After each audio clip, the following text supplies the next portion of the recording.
bless you as you're watching. This is Prophet Passion Java. You know, Zimbabwe kunakidza, and I did this video kuti ningotaura something about a new guy in Christianity who is Baba Harare. Akamusikana kakanaka kakavagamukidza Jesu. Akuda Mwari, akutya Mwari, and he's doing his best for Jesus. Vanhu vakuseka, concert hakuna kuya wanu, kwakune zvigamba and stuff. Inini ndakambozadza National Sports Stadium nevanhu vasina kuuya. But kwakauya vanhu 30,000 wakauya wow. It's a big number. Sometimes we aim high.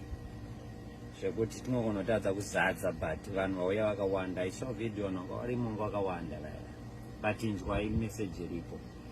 Mimi Baba Harare, keep preaching, keep singing for Jesus. Namuchita zvakawanda. Kune vaimba vakawanda vasati vakambozviita in the gospel area zvamakaita.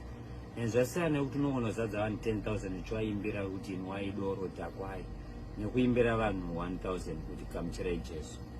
What you did is best, and I'm proud of you, and keep it up. Ramba uchitaura kugona kwaJesu. Zvevanhu vanotaura zvinganga baba, ini ndakazadza vanhu vasina kuuya. But ndikurarama ndakachena, life kangu kari right. I bought a new house for my media staff. I have a new building for the church, $14 million. Life yangu keeps going. Vanhu vangu vari kufara, vakaropafadzwa, mukadzi wangu ndakachata naye.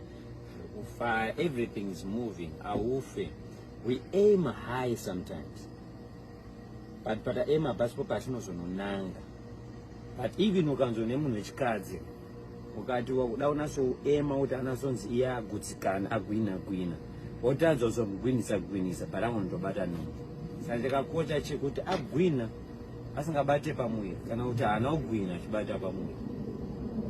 Saka yakwamuri moziva kuti chinhu chakakosha results.